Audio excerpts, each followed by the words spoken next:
Alors, le prêt hypothécaire représente le 80% de la valeur du bien ou du prix d'achat de celui-ci.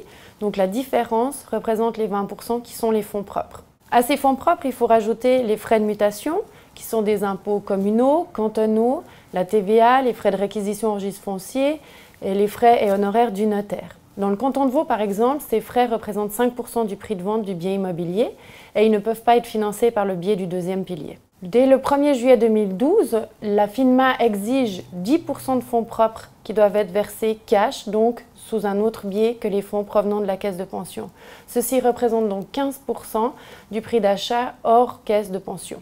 Les différentes sources de fonds propres peuvent provenir de l'épargne, des placements financiers, du compte troisième pilier ou d'une assurance vie, mais également d'une donation, d'un prêt d'un tiers mais qui doit être non remboursable et sans intérêt.